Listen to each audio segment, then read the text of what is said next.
2.5 साल देश बेहाल। ये सरकार हमें सिखाती थी कि क्या पहनना है, क्या बोलना है। आज ये सरकार हमें सिखाने की कोशिश कर रही है कि क्या सवाल हमें इनसे पूछना होगा। ये सरकार हमें सिखाने की कोशिश कर रही है कि हम अपने पैसे ही कैसे खर्च कर पाएं।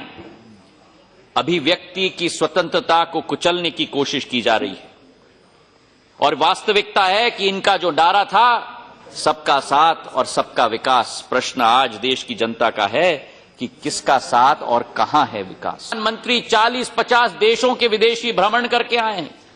आज देश की जनता पूछना चाहती है कि नतीजा क्या निकला। एक ही नारा है इनका कि दिखा दो अच्छे दिन का सपना और सबका वर्तमान बना लो।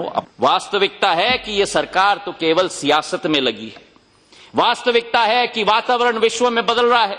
अमेरिका में नई सरकार आई है।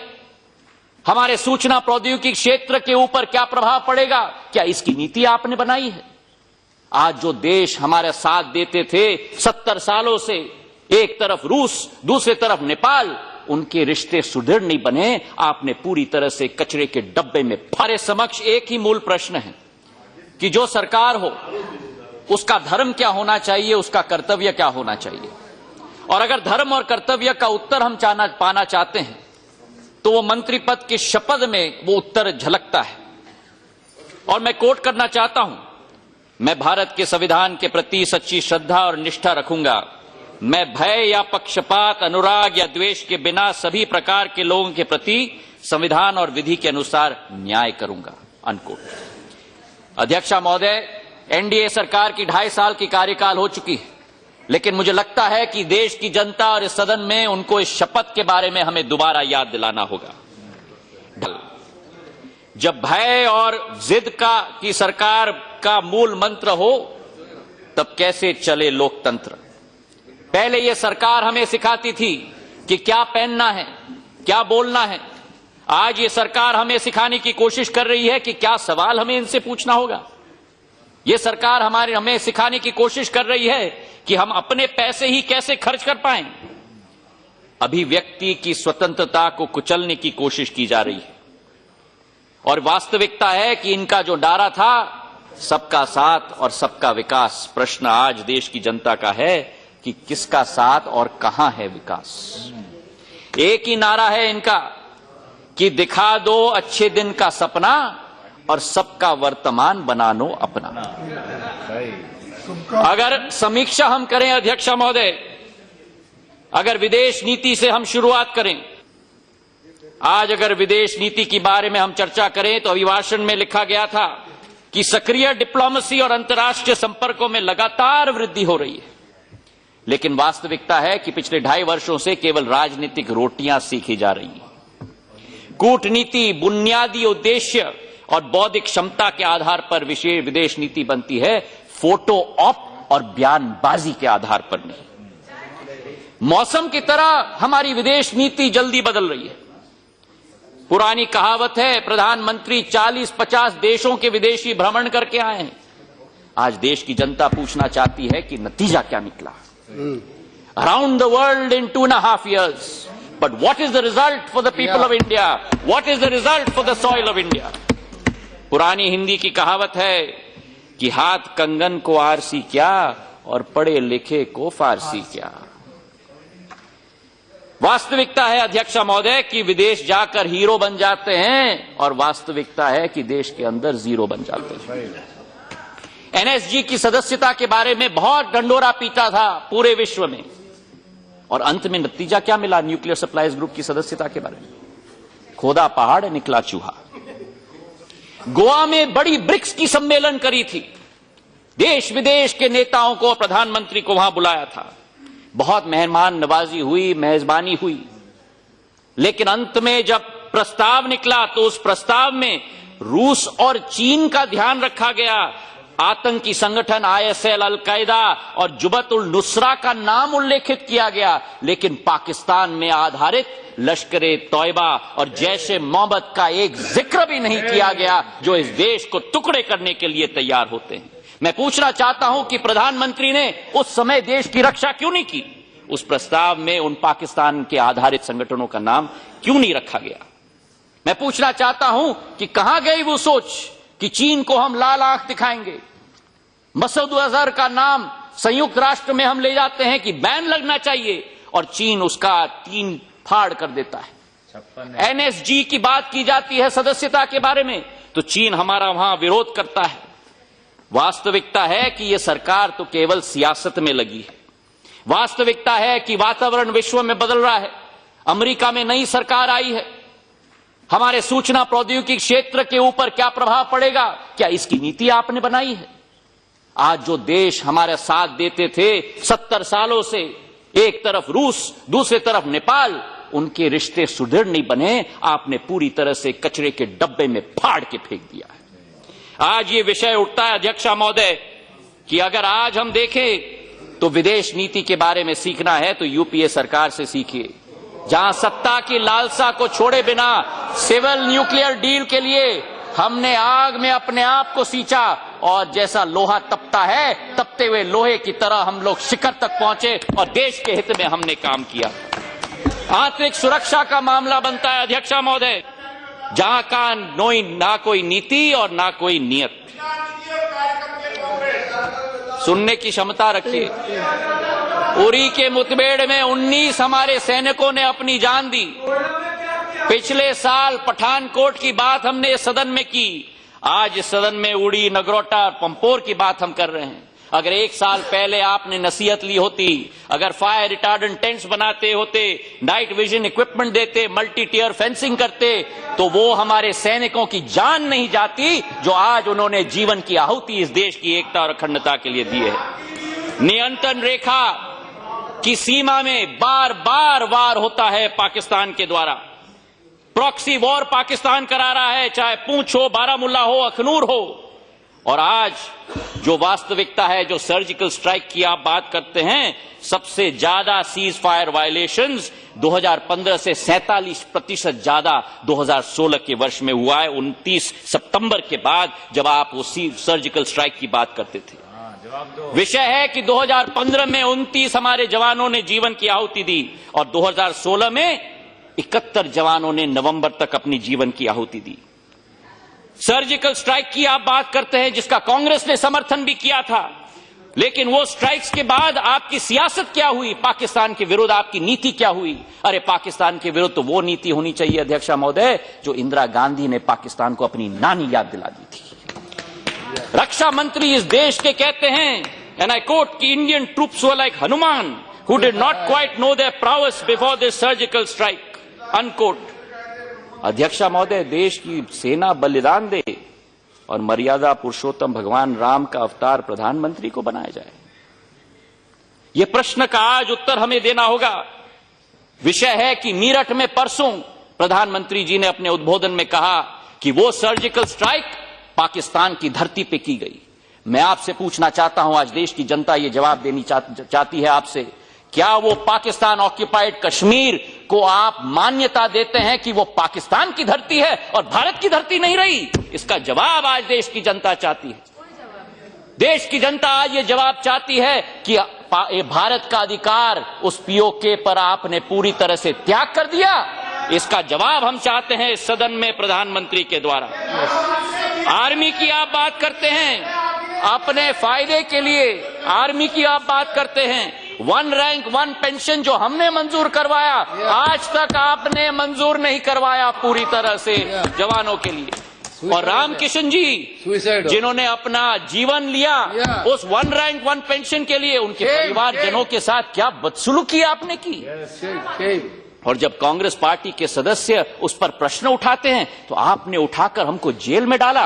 हम जेल क्या, फांसी के फंदे पर चलने के लिए तैयार हैं, लेकिन जवानों की आवाज हम सदैव इस देश में उठाएंगे, ये विश्वास मैं आपको दिलाता हूं। आप बात करते हैं संदेश टू सोल्जर्स, संदेश टू सोल्जर्स की आप बात करते हैं।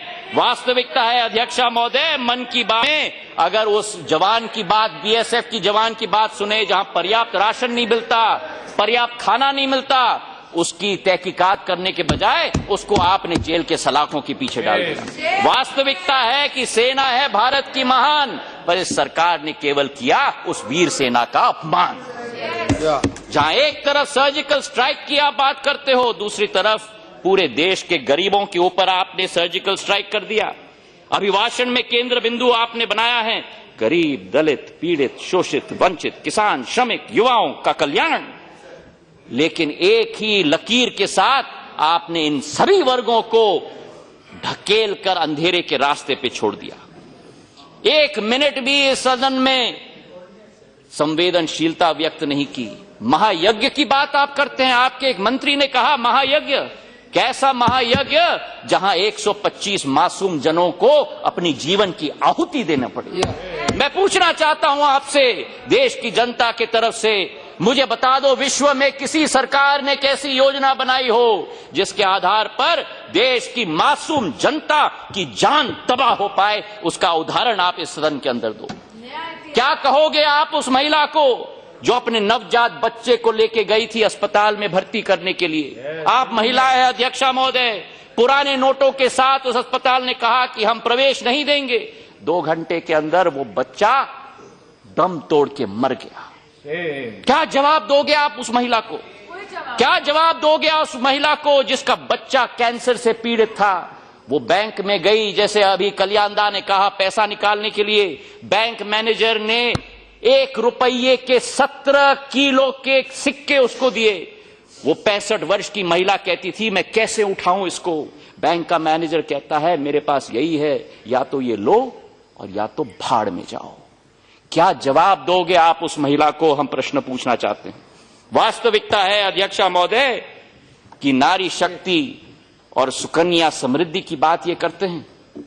वास्तविकता है देश की महिलाओं को देखो, इस सदन में हमारी महिलाएं हैं। अध्यक्षा महोदय, आप सदन चलाती हैं, हर एक गृहस्थी में एक एक महिला अपने जीवन में पैसा बचाती है।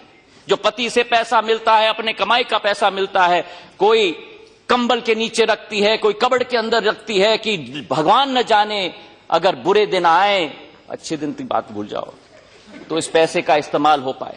और आपने एक लकीर से इस देश की एक एक गृहिणी, एक एक महिला का एक पैसा को कागज के टुकड़े में परिवर्तित कर दिया। और वो महिला कहां जाएगी? पति के पास जाएगी तो पति कहेगा कि पैसा कहां से आया। और अगर आपके सरकार या प्रधानमंत्री के पास जाएगी तो कहेंगे काला धन तुमने लाया। आपने कलंक लगाया है हर एक महिला के चेहरे पर। विषय यह है कि आपने कर दिया ऐलान बिना किसी वास्तविकता है अध्यक्षा महोदय कि कोल्ड ड्रिंक का पुराना ऐड था, थम्स अप या कौन सा मालूम नहीं, कि आज कुछ तूफानी कर देते हैं। उसी के आधार पर आपने निर्णय लिया। विषय यह है कि वो अमिताभ बच्चन की सीरियल मुझे याद आया, कौन बनेगा करोड़पति, जिसमें कहा जाता है कि सबका पैसा लॉक किया जाए। और आज आप कहते हो कि आपका पैसा आपका ही रहेगा। मैं आपसे पूछना चाहता हूं कि संविधान में कौन सा रूल है, कौन सा अधिकार है आपका कि जनता का पैसा के ऊपर ग्रहण आप लगा पाओ? ये देश की जनता आज आपसे जानना चाहती है। प्रधानमंत्री जी ने आप कहा है सदन में कि गरीब चैन की नींद सो रहा है, काले धन वाले नींद की गोलियां खरीद रहे हैं। मुझे मालूम है आप सड़क पर जाते हो, हम लोग सब सड़क पर जाते हैं। वास्तविकता है कि आज गरीब पूरी तरह रात रात जग रहा है, दर दर के ठोकरे खा रहा है, खाने के लिए मोहताज बन चुका है। विषय है अध्यक्षा महोदय कि आज अगर अर्थव्यवस्था की स्थिति आप देखो, बात करते हैं ये किसान के कल्याण के बारे में कि राष्ट्र की समृद्धि है। नोटबंदी के आधार पर किसानों के ऊपर बुलडोजर इस सरकार ने चला दिया। ना खरीफ की फसल की दाम मिली, ना रबी के लिए खाद या बीज उनको मिल पाया। हम कहते हैं कि किसान को मुआवजा राशि मिलनी चाहिए और ऋण माफी योजना मिलनी चाहिए। और अगर आप नहीं कर सकते तो यूपीए सरकार से सीखिए, जिसने 72,000 करोड़ रुपए की ऋण माफी करके दिखाया था किसानों के। विषय आज ये है अध्यक्षा महोदय कि अगर आप बेरोजगारी की स्थिति देखो, जहां एक तरफ हमारे आजादपुर मंडी बंद हो चुकी, आसाम के मेरे चाय बागान बंद हो चुके, केरल के मेरे मछुआर के सारे रोजगार के अवसर बंद हो चुके, बंगाल के मेरे जूट मिल बंद हो चुके, एक एक कर्मचारी आज बेरोजगार पूरे देश में हो चुका है। बात करते हैं आपकी एफआईबी आपने हटा दिया, फॉरेन इन्वेस्टमेंट प्रमोशन बोर्ड आपको हटाना ही था, क्योंकि अगर पिछले वर्ष के आखिरी 3 माह देखते 80,000 करोड़ रुपए फॉरेन पोर्टफोलियो का इन्वेस्टमेंट चुटकी घर में यहां इससे वापस अपने अपने देश में चले गए। अध्यक्षा महोदय, दिहाड़ी मजदूर की बात हम करें, श्रमवे जयते की बात की जाती है। प्रधानमंत्री ने कहा कि मनरेगा कांग्रेस की विफलता का जीता जागता स्मारक है। आज मैं आपको बताना चाहता हूं कि वही मनरेगा आपके नोटबंदी का जीता जागता स्मारक बन चुका है, जहां 60% वृद्धि रोगों को एकमात्र आस मिला है और वो केवल मनरेगा के आधार पर मिला है। वास्तविकता आज ये है अध्यक्षा महोदय कि बिगड़ती बात बने नहीं, लाख करो किन कोय, रहीमन फाटे दूध को मथे न माखन होए।